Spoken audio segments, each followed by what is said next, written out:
pour éclairer un peu la lanterne des uns et des autres, parce qu'on a l'impression de faire du dossier d'Air Guinée un dossier de Cellou Dalein Diallo seulement, alors que c'est un dossier de transport aérien pour toute l'Afrique. Alors je vais vous lire quelques passages. Monsieur le Président, honorables députés, la faillite de Sabena et de Air Afrique, précipitée par les événements du 11 septembre 2001, a réduit considérablement l'offre du transport à notre aéroport. Cela se traduit en 2001 par une baisse de 3,5% du trafic passager et de 21,74% du fret et 10% des envois postaux par rapport à 2000. J'ouvre là une parenthèse. Vous voyez, les envois postaux passaient par ce biais à l'époque. Je continue. Vous savez, notre aéroport est un marché très faible. Nous traitons 280 000 passagers par an. Et souvent, nos compatriotes nous demandent pourquoi il n'y a plus de compagnies à Abidjan et à Dakar et moins de compagnies qui desservent notre aéroport Conakry. Les transporteurs sont des commerçants. À Abidjan, vous avez à un moment donné 1 400 000 passagers par an. À Dakar, 1 million de passagers par an. À Conakry, 280 000 passagers par an. Faites la comparaison. On avait pensé que le marché allait progresser, mais depuis 5 ans, impossible d'atteindre 300 000 passagers. Pourquoi cela? Il faut qu'on se pose la question et qu'on essaye de résoudre les problèmes à la base, parce qu'il faut qu'on ait au niveau du tourisme des investissements, qu'on accueille davantage et au-delà du code d'investissement. Au-delà de tous les codes, il faut qu'on fasse des efforts pour favoriser l'arrivée des investisseurs étrangers et l'arrivée des touristes. Ça veut dire que le développement de la compagnie aérienne est lié aux touristes, est lié aux investisseurs. Il ne faut pas l'occulter, ça va ensemble. Les compagnies ne viennent pas pour transporter des néants. Dès que le marché évolue, les gens mettent des vols, même s'il n'y a pas de nouvelles compagnies. Les compagnies qui sont là automatiquement mettent un vol supplémentaire, puisqu'aujourd'hui, sur le marché mondial, il y a tellement d'avions qui n'ont pas de marché. Vous voulez prêter un avion, cela existe partout. Il n'y a pas de déficit d'avions. Il y a une offre suffisante d'avions, mais il faut qu'il y ait une demande de transport pour que les gens puissent organiser des vols. Je dois vous annoncer que Sabena SN Bruxelles, qui avait été en faillite, va commencer ses vols finalement le 26 mars en raison de 2 vols par semaine. Cela est moins important. Monsieur le Président, honorable député, que je suis à l'Assemblée, n'oubliez pas que je suis ancien député, donc permettrez que je répète cela. Le gouvernement a décidé lors de la session du 8 janvier d'aller de l'avant dans la privatisation de la Compagnie nationale Air Guinée. C'est une annonce importante là que je viens de faire. Pour ceux qui ont suivi le dossier, savent qu'on dit que c'est Cellou Dalein qui a pris l'initiative de privatiser Air Guinée et qu'ils ont fait des enquêtes, ça n'a jamais été discuté au niveau du gouvernement. Alors, il informe les députés que le 8 janvier, le gouvernement a décidé d'aller de l'avant dans la privatisation de la Compagnie nationale Air Guinée. Donc, je lève là une des accusations qui pèse sur Cellou pour que tout le monde le sache, que le Conseil des ministres a bien discuté de la privatisation et que c'est une politique du gouvernement. Je sais que nous sommes tous attachés à cette entreprise publique qui, comme le disait l'honorable Jean-Marie Doré, a symbolisé la souveraineté de notre pays et fait notre fierté. En effet, la Guinée est l'un des pays pionniers dans le transport aérien en Afrique. Et nos premiers pilotes ont été formés dès le début des années 60. Mais le réalisme commande, à mon humble avis, d'admettre que le contexte d'environnement n'est pas favorable au maintien d'une entreprise d'État dans un secteur aussi concurrentiel, aussi difficile que le transport aérien. Toutefois, les études menées dans le cadre de la restructuration de Air Guinée ont démontré que la demande de transport aérien dans la sous-région reste encore suffisante pour qu'une compagnie battant pavillon guinéen puisse exploiter un réseau régional de façon rentable. Mais pour ce faire, il est indispensable de mettre en œuvre un certain nombre de mesures structurelles et d'accompagnement, comme le renforcement de la flotte. Renforcement de la flotte, c'est-à-dire d'augmenter le nombre de compagnies, d'avions, j'allais dire. La réalisation des nouveaux investissements en équipement et en formation, la restructuration du réseau, le dimensionnement des effectifs, la professionnalisation du personnel. L'État ne peut pas, à lui seul, conduire toutes ces mesures. C'est dans cet esprit que le gouvernement a estimé utile de privatiser la compagnie en ouvrant son capital à un partenaire stratégique doté de l'expérience et des moyens techniques et financiers requis. Donc vous voyez bien que c'est une décision du gouvernement et non du ministre des Transports. Il faut que cela soit bien compris. Aujourd'hui, nous sommes en 2002, c'est pas le jour du aujourd'hui. Aujourd'hui, dans la sous-région et en dehors, toutes les compagnies nationales sont en difficulté. Air Ivoire a fermé. Ce qui est resté a été vendu à Air France. Air Sénégal est tombé en faillite. Ce qui est resté a été vendu à des privés à Royal Air Maroc. Nigeria Airways, on n'en parle plus. Air Afrique, on n'en parle plus. Air Zaïre, on n'en parle plus.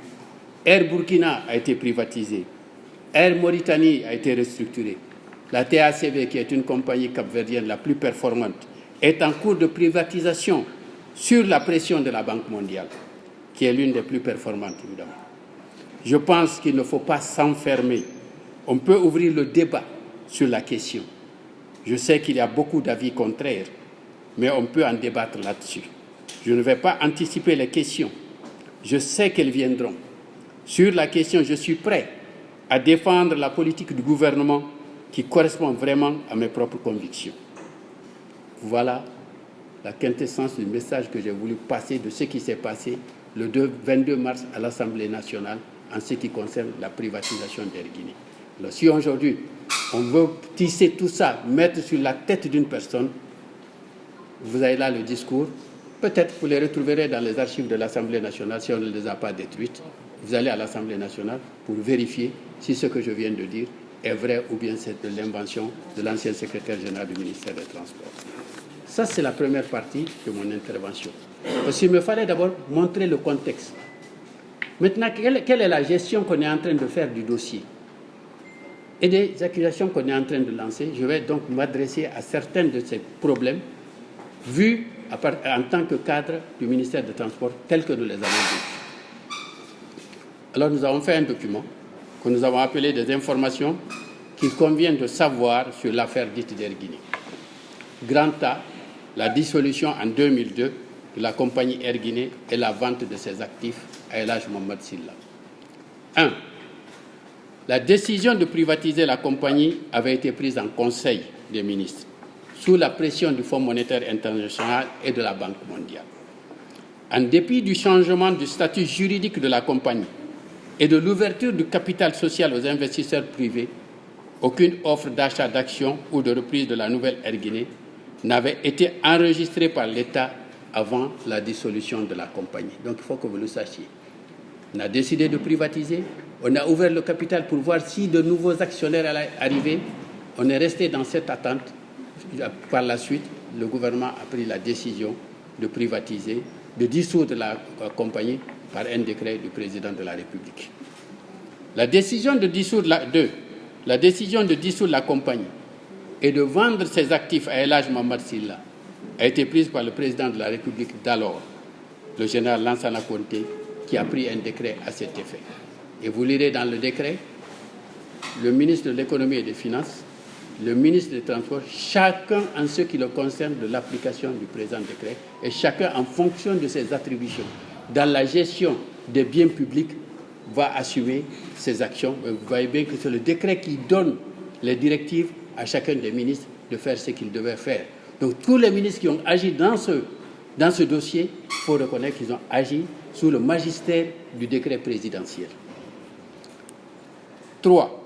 Les opérations de cession des actifs de l'ancienne Air Guinée à Air Guinée Express ont été exclusivement effectuées par le ministère de l'économie et des finances et ses services compétents, dont entre autres l'unité de privatisation comme le prescrit la loi L 2001-18 AN du 23 octobre 2001 portant sur la réforme des entreprises publiques et le désengagement de l'État. 4. Aucun cadre du ministère des Transports, de la direction de l'aviation civile ou du cabinet du ministre n'a participé à la liquidation de la compagnie, à la détermination du prix des actifs cédés ou aux négociations avec le repreneur, comme il est loisible de le constater, même dans le rapport d'audit transmis à la CRIEF. 5. Du recouvrement et de l'utilisation du prix des actifs cédés. C'est un rôle dévolu exclusivement au ministre de l'Économie et des Finances, qui est en charge du portefeuille de l'État, qui a la tutelle sur le trésor public et qui est l'ordonnateur principal du budget national. Ainsi, tous les paiements effectués par El Hadj Mamad Silla à l'étranger et en Guinée ont été effectués pour le compte du trésor public guinéen, conformément à la convention de cession des actifs de Air Guinée et aux instructions du ministre de l'Économie et des Finances.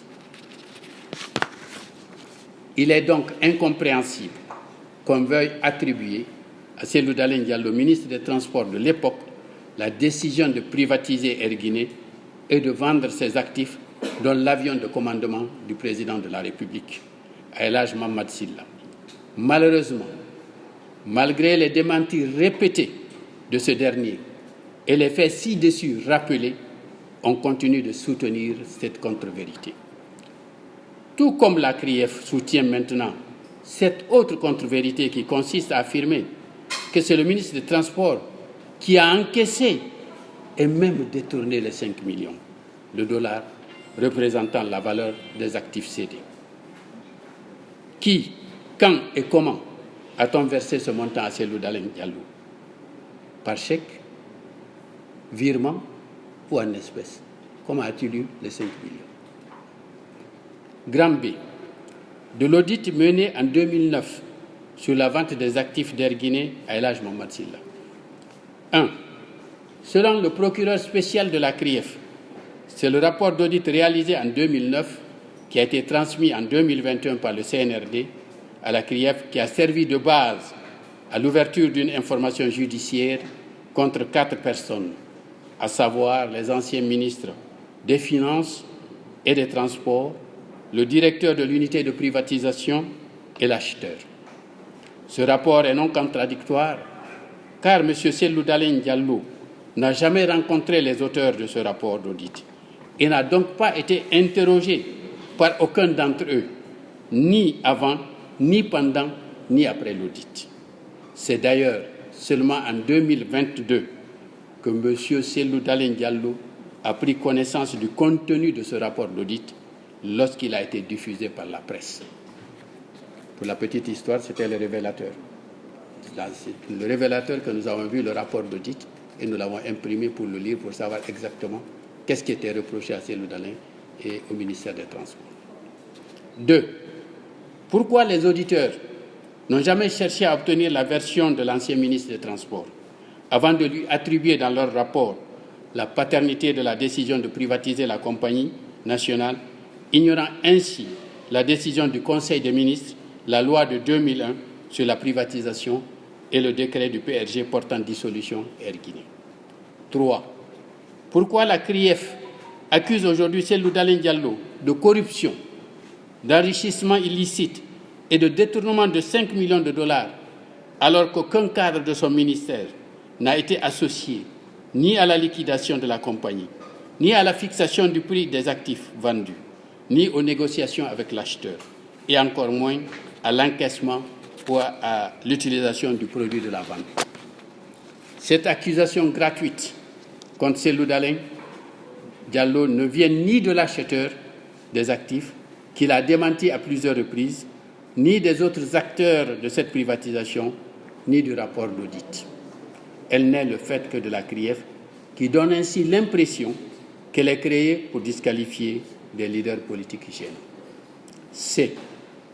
Pourquoi a-t-on exhumé ce dossier de privatisation d'Air Guinée, qui est vieux de 20 ans, pour l'envoyer à la CRIEF et prendre en même temps une ordonnance supprimant la prescription pour les délits économiques. Même si des cadres du ministère de l'économie et des finances ou de l'unité de privatisation ont commis des infractions, celles-ci ne sauraient donner lieu aujourd'hui à une poursuite pénale en raison de la prescription. En effet, on ne peut pas les poursuivre 20 ans après, sauf à violer les dispositions de l'article 2, alinéa 1er, et de l'article 3, alinéa 2 du Code de procédure pénale du 26 octobre 2016. Certes, l'ordonnance numéro 008 du 6 décembre 2021 a été prise par le CNRD pour supprimer, dit-on, la prescription pour les délais économiques en Guinée. Mais selon les juristes consultés, une loi d'imprescriptibilité ne peut atteindre que les faits dont la prescription est en cours, mais jamais les faits dont la prescription est déjà acquise, comme c'est le cas dans la présente affaire. En conséquence de quoi, les faits pour lesquels l'information judiciaire est ouverte par la CRIEF dans l'affaire de Air Guinée, étant couverts par la prescription, ils ne devaient pas donner lieu à une poursuite pénale, même contre ceux qui sont accusés de détournement dans le rapport d'audit. D. La Chambre d'instruction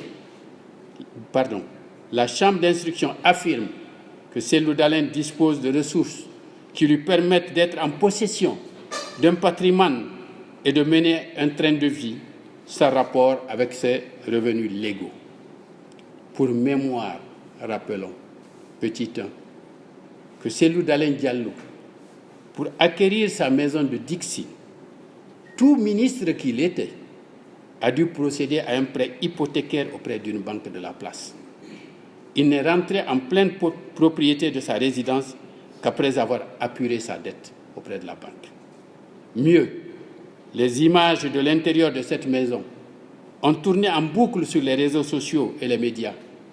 Chacun a pu se rendre compte de la sobriété de cette maison, de 2 petites chambres, un petit bureau, une cuisine et un salon.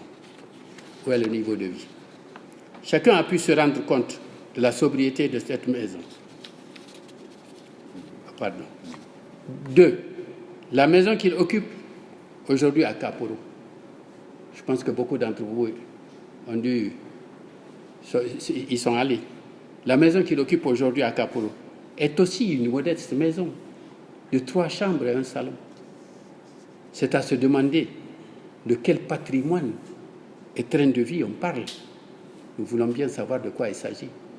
On le présente comme étant un homme peut-être très riche, qui a un niveau de vie extraordinaire, qui dépense de l'argent par-ci, par-là. Mais il faudrait bien qu'on nous dise de quoi il retourne, parce que nous, en tout cas, nous ne savons pas de quoi il retourne. Grand E, qui est le dernier point, de la corruption des agents de l'unité de privatisation. Cellou Dalein Diallo est curieux de savoir à quelle fin il avait intérêt à corrompre les agents de l'unité de privatisation. D'autant plus qu'il n'est ni vendeur, ni acheteur, et en plus, je rajoute ce qui n'est pas écrit, il y avait déjà eu le décret du président de la République. Et donc, les agents de l'unité de privatisation, il y a un décret du président, vous allez venir les corrompre. Pourquoi? 1. Dans cette transaction, il ne pouvait exister aucune complicité entre El Hadj Mohamed Sylla et Cellou Dalein, vu que ce dernier était opposé à la vente de l'avion. 2. Dans la négociation et la fixation du prix de cession des actifs, ni lui, ni ses services n'ont été impliqués. Donc on se demande bien par quel moyen la corruption a pu avoir lieu. Au regard de tout ce qui précède, il n'y a aucun motif d'interpeller Cellou Dalein Diallo dans cette affaire, sauf celui non avoué de l'exclure de la prochaine élection présidentielle, en tentant de salir par tous les moyens son image et son casier judiciaire. En tout état de cause, cette analyse est renforcée par les déclarations suivantes. 1. Un leader politique proche du CNRD n'avait-il pas dit « on n'exclura pas Dalein par l'âge, mais par le casier judiciaire ». 2. Un ministre du gouvernement de transition n'a-t-il pas reconnu récemment que le seul moyen d'empêcher Cellou d'être président, c'est de l'empêcher d'être candidat? Voilà le mobile de cette cabale judiciaire et la réponse à toutes les questions posées un peu plus haut. Voilà donc le document, les informations que nous avons voulu vous livrer et vous dire que tout ce qui se dit, les documents existent, que les gens les recherchent. Tout le monde n'est pas parti de l'autre côté parce qu'il y a 20 ans de cela, nous, Dieu nous a préservés, nous sommes là encore. Il y a beaucoup d'autres, des acteurs qui ont été dans le cœur de l'action, ils sont là.